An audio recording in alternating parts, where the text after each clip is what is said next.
This holiday celebrates Lugh, the Celtic god of light, craftsmanship, and warfare.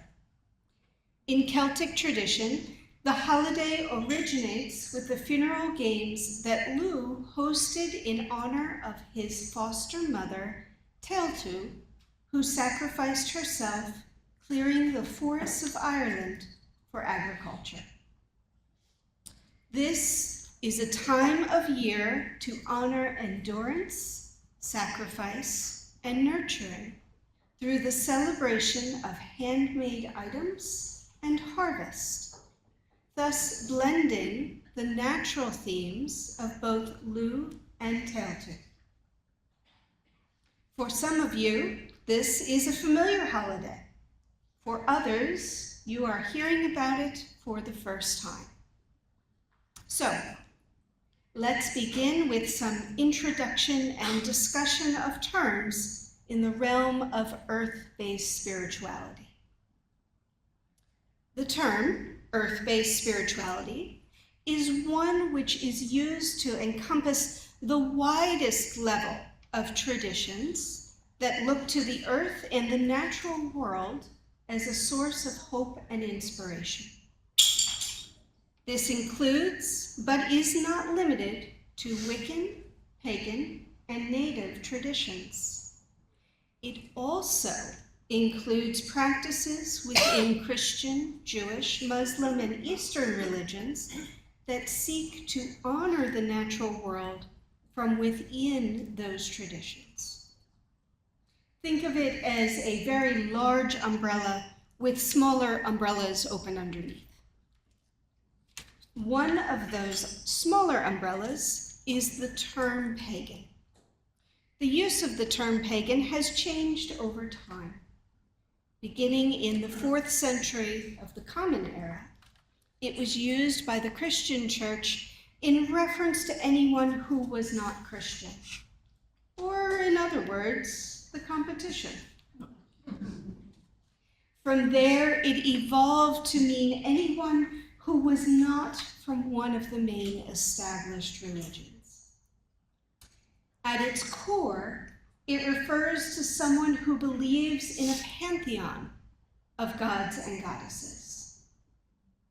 The term neo-pagan is offensive to most pagans, as it disregards the history of the traditions by saying that these traditions are new interpretations of old themes. It is a way of saying that the tradition is not real. It is people playing pretend, and therefore not worth as much as other traditions. Think for a moment of other times throughout history when humanity has done this, to make one group less than another, whether because of race, ethnicity, religion, sexual orientation, gender identity, or any other form of identification or preference. This is why, as modern Unitarian Universalists, we put the emphasis on referring to individuals and groups with the names and terms they ask us to use, even if it is a change for us as individuals in our own personal life journeys. This brings us to the term Wiccan. This is a modern term used as a way to reclaim ancient traditions and to separate those traditions from the hysteria of more than 1,000 years of persecution of witches. Witches, also known as wise women, sometimes men, who did not do as they were told and did not keep silent when they were told to keep silent. The original use of these terms has changed over time. Change is a natural part of life, just as grain moves from seed to sprout, to mature plant to harvest, or the leaves on a tree change from bright green to darker green to red and yellow before ultimately letting go. It is this letting go that is the essence of change. We must let go of one thing before we can fully embrace another. We must let go of our beliefs of the proper use of one word before we can fully embrace using a new word. We must let go of our beliefs about what is before we can fully embrace what could be. When an acrobat flies through the air on a trapeze, there is a moment when they must let go of one trapeze before turning and reaching for the new trapeze. This is the essence of change, to be strong enough and bold enough to let go of one before reaching for another.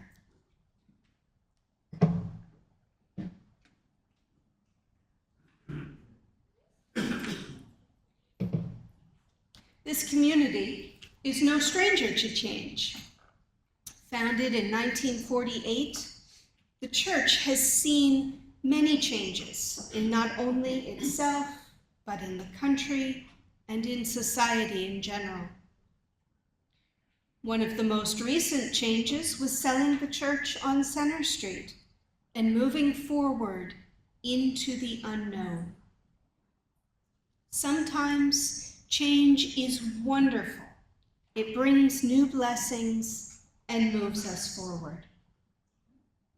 Sometimes change doesn't go as we hoped it would.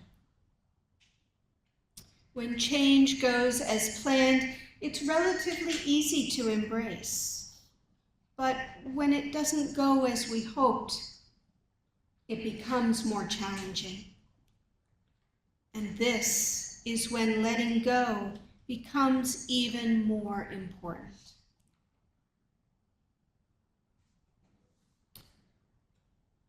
When we think of the harvest in terms of fruit, grains, and vegetables, we tend to focus on the nourishing aspects that those foods will provide. But when we think of harvest in terms of beings, in terms of animals or even people, suddenly it becomes about death and destruction. And rightfully so.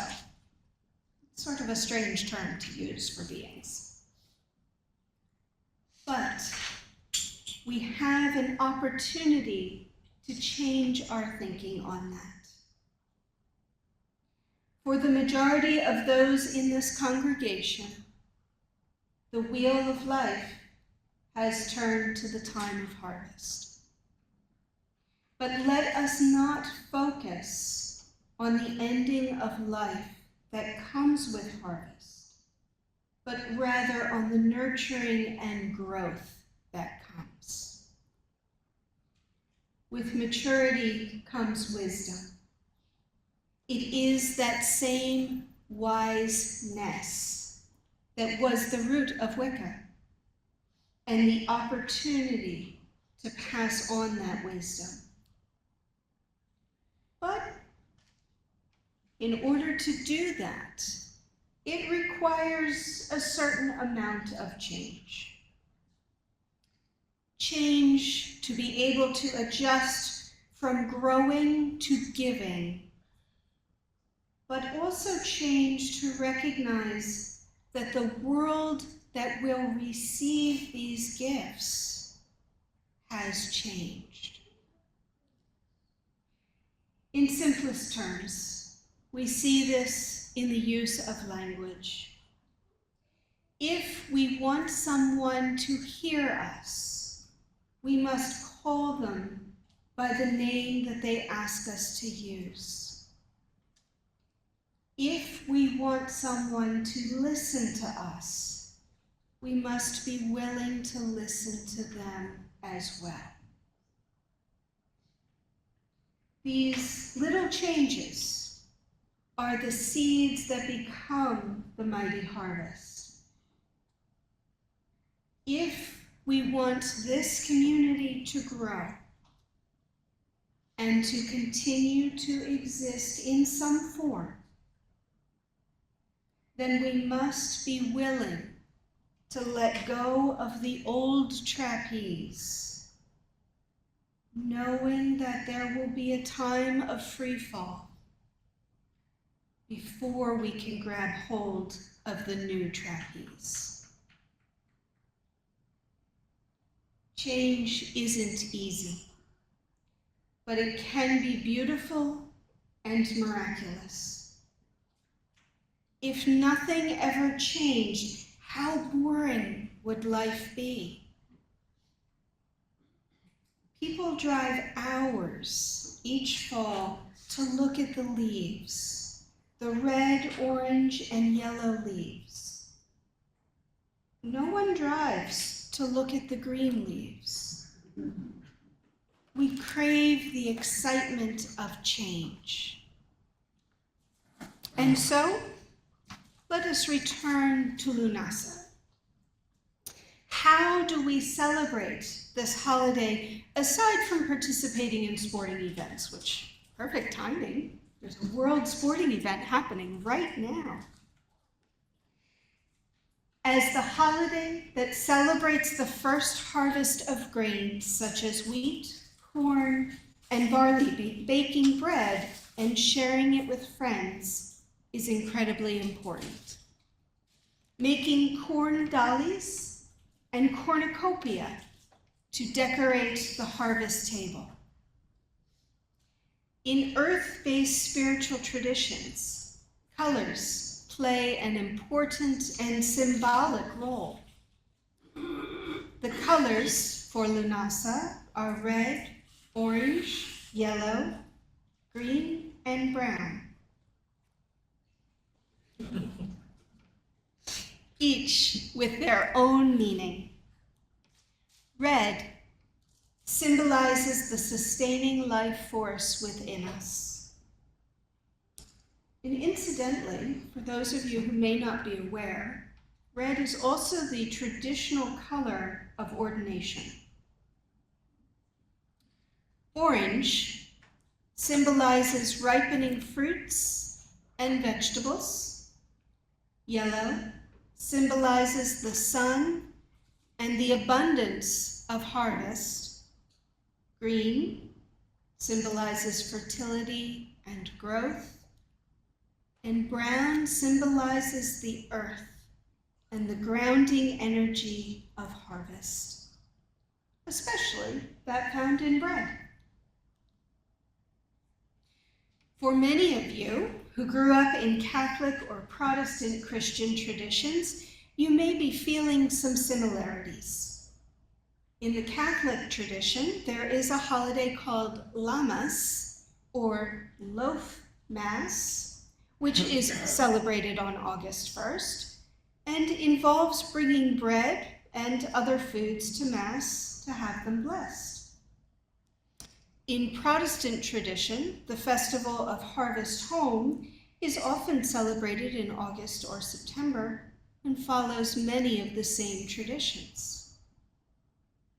I wonder where they got the idea for these services. Lughnasadh, a time of abundance, of recognition of the gifts of the earth and of community. While it is easy enough to go out in the garden to pluck a ripe tomato or bell pepper, a grain harvest requires an entire community. When our ancient ancestors first started to plant grain rather than foraging for wild grains, it allowed them to settle in larger communities, but it also required a larger community to harvest. It's sort of a chicken and egg type situation of co-creation.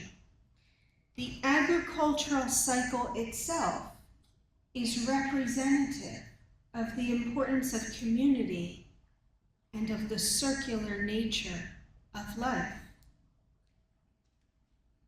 Things in nature move and change. You cannot step into the same river twice, because the river moves, it changes, and we change, even in the briefest of moments. Things change and evolve. We cannot go back.